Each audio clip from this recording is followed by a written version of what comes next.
चाय के साथ बिस्किट तो हम सब खाते हैं और बच्चों को भी देते हैं, लेकिन वही तरह तरह के फ्लेवर्स वाले बिस्किट या कुकीज जो मन करे कह लो, एक ही डो से बहुत आसानी से, वो भी बिना अवन के, घर पर ही बन जाएं तो चाय का मजा दुगना तिगना हो जाएगा, है ना।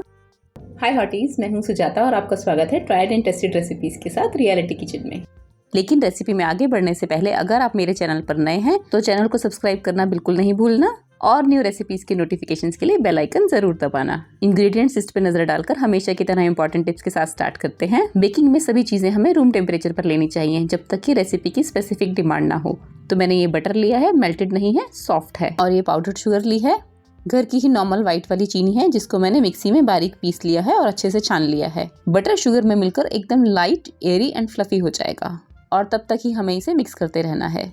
इलेक्ट्रिक बीटर की जरूरत नहीं है, हाथ से ही हो जाता है, हैंड विस्कर से। अगर आपके पास ये हैंड विस्कर नहीं है तो आप फोक भी ले सकते हैं। बटर को शुगर में जितना अच्छे से मिक्स करेंगे रिजल्ट उतना ही अच्छा आएगा। बहुत ज़्यादा टाइम नहीं लगता है, बस 2 से 3 मिनट में ही ये हो जाता है। और ये देखिए बिल्कुल हल्के पीले रंग का हो गया है और ये टेक्सचर हमें मिला है। और अब इसी बोल के ऊपर मैदा और बेकिंग पाउडर छान देना है। जी हाँ, मैंने मैदा में बेकिंग पाउडर भी ऐड कर दिया था। छानने के लिए किसी स्पून या किसी और आर्टिकल का यूज नहीं करना है, हाथों से इस तरह से टैप करते हुए छानना है। और बेकिंग में हमेशा सिलिकॉन स्पैचुला यूज करना चाहिए इस तरह की मिक्सिंग के लिए। पहले मैं स्पैचुला से ही इसे ऐसे अच्छे से मिक्स कर देती हूँ।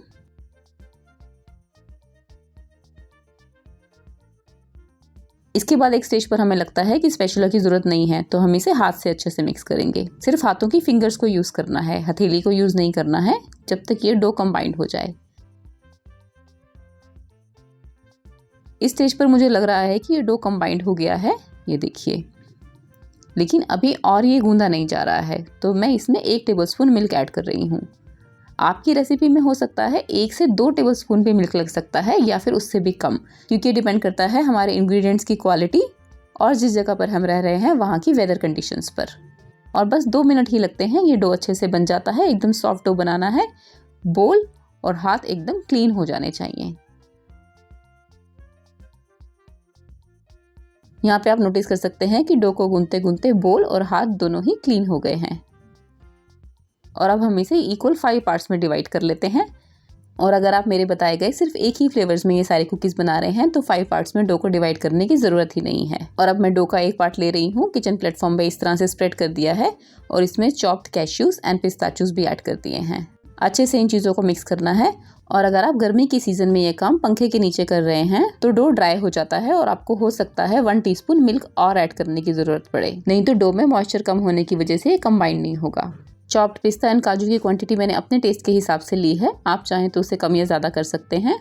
बातों ही बातों में मैंने इसका स्क्वायर लॉक बना लिया है। इस काम में आप बच्चों से हेल्प ले सकते हैं, बहुत खुश होते हैं वो इस तरह के काम करके। ऑफ कैमरा ये कुकीज़ 20 मिनट्स में बन जाती हैं, लेकिन ऑन कैमरा इसलिए टाइम लगता है क्योंकि मुझे आपको एक एक स्टेप क्लियर करके दिखाना होता है। और मैंने ये पार्चमेंट पेपर लिया है और इसमें लॉक को इस तरह से फिट कर रही हूँ। एक स्केल की हेल्प से थोड़ा सा टाइट कर देते हैं ताकि बिस्किट्स की शेप एकदम से परफेक्ट स्क्वायर आए। और हाँ, ये बिस्किट्स आप मैदा की जगह आटा से भी बना सकते हैं। आटे के बिस्किट ज़्यादा हेल्दी होते हैं। अगर आप बच्चों के लिए बना रहे हैं तो आटे से बनाएं, बस कलर उतना ब्राइट नहीं आएगा, कलर थोड़ा सा ब्राउन हो जाएगा क्योंकि आटा दिखने में थोड़ा सा अलग कलर का होता है। डोंट वरी, रेसिपी ख़राब नहीं होगी, मैंने ट्राई की हुई है। और बस इस तरह से टॉफ़ी की तरह पैक कर देना है। इसे मैं फ्रिज में रख रही हूँ। और बातों ही बातों में मैंने डो का दूसरा पोर्शन भी ले लिया है। इसे भी किचन काउंटर पे थोड़ा सा इस तरह से फैला लेना है और उसमें टूटी फ्रूटी ऐड कर देती हूँ। इसे भी कंबाइन करना है। रूल वही रहेगा, अगर आप ये काम पंखे के नीचे कर रहे हैं तो 1 टीस्पून मिल्क हो सकता है आपको ऐड करना पड़ जाए। आप चाहें तो इसका भी लॉक बना सकते हैं, जैसे मैंने अभी काजू और पिस्ता वाली कुकीज़ का बनाया था, पर मैं इसको इस तरह से पार्चमेंट पेपर में रख कर रोल करूँगी। रोल करने से पहले हाथ से 2-3 बार इस तरह से स्प्रेड ज़रूर करना है। और इसको भी इस तरह से पार्चमेंट पेपर पे रखकर मैंने रोल कर लिया है। आप चाहें तो बटर पेपर पे भी रोल कर सकते हैं। अगेन यहाँ पर भी आपकी चॉइस आ जाती है। कुकीज़ की थिकनेस आप अपनी चॉइस के हिसाब से रख सकते हैं। कढ़ाई में बेक कर रहे हैं तो थोड़ी पतली ही रखें, जल्दी बेक हो जाएंगी। और इस तरह से किसी बॉटल के ढक्कन से या कुकी कटर से जो शेप चाहें हम कट कर सकते हैं। और इसे एल्युमिनियम की प्लेट या किसी पुराने ढक्कन पे निकाल लेंगे, लेकिन ढक्कन पुराना ही होना चाहिए, बेकिंग में बर्तन खराब हो जाते हैं। ये देखिए, बेकिंग के लिए मैंने नीचे बहुत ही पतली एल्युमिनियम की प्लेट ली है। ये पुराना ढक्कन था, बहुत ही पतला एल्युमिनियम का, बेकिंग के लिए बहुत अच्छा होता है। इसे भी हम 15 मिनट्स के लिए फ्रिज में रख देंगे। और तीसरे पोर्शन की तरफ चलते हैं। इसमें मैंने चॉकलेट चिप्स यूज़ किए हैं।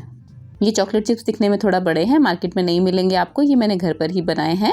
और रेडी रेफरेंस के लिए इनका लिंक मैंने डिस्क्रिप्शन बॉक्स में दे दिया है। आप चाहें तो आप भी ये चॉकलेट चिप्स घर पर बना सकते हैं, आपके बच्चे बहुत पसंद करेंगे, इनफैक्ट बड़े भी।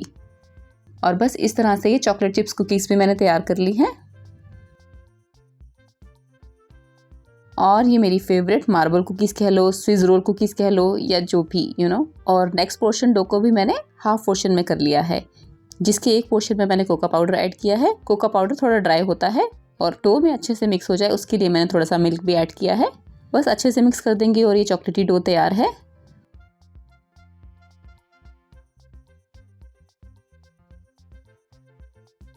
और ये जो दूसरा वाला हाफ पोर्शन है, इसको भी हाथों में इस तरह से लेके थोड़ा मॉइस्ट करने की कोशिश की है। और दोनों ही पोर्शंस को मैंने पार्चमेंट पेपर में रख के रोल किया है। मोटा पतला कैसे भी आप रोल कर सकते हैं, जैसा आपसे हैंडल हो जाए, क्योंकि बिस्किट हमने मोटे बनाने हैं या पतले, वो तो हम बाद में कट करेंगे। आपको पता है मैंने ये वाली कुकीज़ भी आटे से बनाई थी। आटे वाली कुकीज़ तो मैदे वाली से भी ज़्यादा टेस्टी बनी थी। आटा बहुत डेंस फ्लावर है हालांकि, लेकिन चॉकलेट का कॉम्बिनेशन आटे के साथ बहुत अच्छे से जाता है। तो आप ये वाली कुकीज़ या चॉकलेट वाली हर कुकीज़ आप आटे के साथ ट्राई करेंगे ना, तो रिजल्ट अच्छे ही आएंगे। अरे मतलब ऐसा नहीं है कि जिस कुकीज़ में चॉकलेट नहीं है वो आप आटे से ट्राई नहीं कर सकते, मैंने वो भी ट्राई की हुई है, रिजल्ट्स अच्छे आते हैं, बट मैदे से थोड़े कम। लेकिन चॉकलेट वाली कुकीज़ को अगर हम आटे से बनाएंगे तो मैदे से ज़्यादा अच्छे रिजल्ट्स आते हैं। बस आपको ये कुकीज़ फ्रिज में ज़रूर रखनी है 15 मिनट बेक करने से पहले, आप चाहे ओवन में बेक कर रहे हैं या कढ़ाई में। और आप इस तरह से इन्हें लॉग्स में बना के या कट करके डीप फ्रीज भी कर सकते हैं। और फिर जब आपके गेस्ट आएँ, आप गेस्ट आने से हाफ एन आवर पहले भी इन्हें बेक कर सकते हैं। ये वाली कुकीज़ मेरी फेवरेट है, मैंने आपको पहले भी बताया। आपको कौन सी कुकीज़ ज़्यादा पसंद आई मुझे कमेंट करके ज़रूर बताना। बिल्कुल काजू और पिस्ता कुकीज़ का जैसे रोल बनाया था ना, वो तो हमने स्क्वायर बनाया था, इसको मैंने राउंड शेप दी है। और बस इसे भी इस तरह से टॉफ़ी की तरह सील कर देना है और फ्रिज में रख देना है। और लास्ट में ये जीरा कुकीज़ आती हैं, इसमें मैंने थोड़ा सा सॉल्ट ऐड किया है और साथ में जीरा, ये रोस्टेड जीरा है। आप चाहें तो प्लेन कच्चा जीरा भी ऐड कर सकते हैं, क्योंकि बेकिंग के टाइम वो रोस्ट हो ही जाता है। और जीरा कुकीज़ भी मुझे बहुत पसंद हैं, आप चाहें तो जीरा की क्वांटिटी कम या ज़्यादा कर सकते हैं अपने टेस्ट के हिसाब से। सभी कुकीज़ को मैंने फ्रिज में रख दिया है, बाद में ऑफ कैमरा बेक करूँगी, लेकिन एक तरह की कुकीज़ तो मैं आपको अभी बेक करके दिखाऊँगी, पर उससे पहले जीरा कुकीज़ को भी रेडी करके फ्रिज में रख लूँ। बेकिंग में प्री हीटिंग मस्ट है और कोशिश करेंगे हम पुराने बर्तन लेंगे, क्योंकि बेकिंग करते करते वो वैसे भी ख़राब हो जाते हैं, पुराने और एल्यूमिनियम के। बेकिंग के लिए कोई भी ढक्कन वाली कढ़ाई या पतीला लेंगे जिसका ढक्कन अच्छे से फिट आता हो, और इस तरह से नमक स्प्रेड करेंगे। ये पुराना नमक है इसलिए ऐसे दिख रहा है, मैं अक्सर बेकिंग करती रहती हूँ तो मैं संभाल के रख लेती हूँ। और इस तरह से एक रिंग या कोई कटोरी उल्टी करके लगा देंगे। ये रिंग नमक से थोड़ा सा ऊंचा होना चाहिए, ताकि जब हम बेकिंग की प्लेट रखेंगे वो नमक को छुए नहीं तो कुकीज़ नीचे से जल सकती हैं।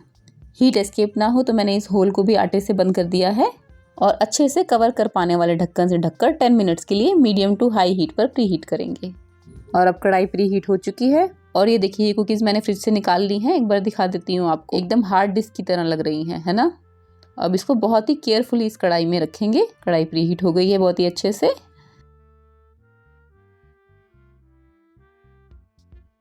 और देखिए साइड में थोड़ा थोड़ा गैप है, ये गैप बहुत ज़रूरी है ताकि यहाँ से हीट निकलकर इन कुकीज़ को लगे और कुकीज़ ऊपर से भी अच्छे से बेक हो जाएं। और इसे ढककर मीडियम बर्नर की लो हीट पर 25 to 30 मिनट्स के लिए बेक होने देंगे।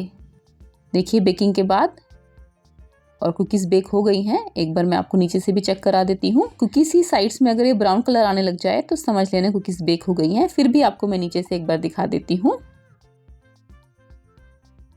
और अब इसे प्लेट के साथ ही गरम गरम वायर रैक पे रख देते हैं थोड़ी देर ठंडा होने के लिए, क्योंकि प्लेट अभी नीचे से गर्म है तो कुकीज़ अभी थोड़ा और बेक होती रहेंगी। 10 मिनट्स के बाद हम नीचे की प्लेट हटा सकते हैं। अभी मैं सारी कुकीज़ बेक तो नहीं कर रही हूँ क्योंकि प्रोसीजर तो सेम है, लेकिन फिर भी मैं आपको कट करके दिखा देती हूँ सभी कुकीज़ एक एक करके। आपको ये रेसिपी कैसी लगी मुझे कमेंट करके ज़रूर बताना। अगर आपको ये रेसिपी थोड़ी भी अच्छी लगी तो अपने फ्रेंड्स एंड फैमिली के साथ शेयर करना बिल्कुल नहीं भूलना।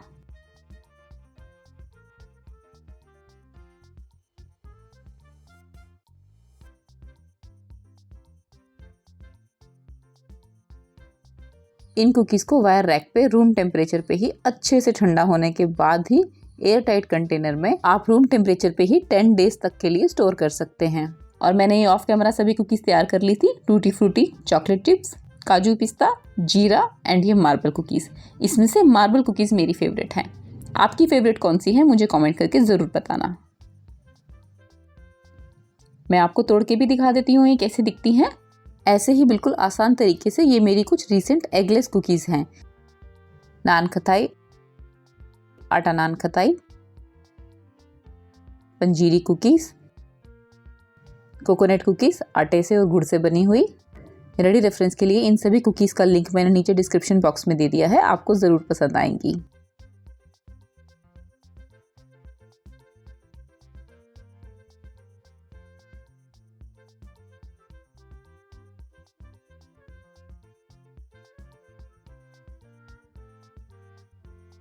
मेरी ऐसी he tried and tested recipes के लिए मेरे साथ बने रहें। अपना और अपनों का ख्याल रखें। जल्दी ही मिलती हूँ अपनी अगली रेसिपी के साथ।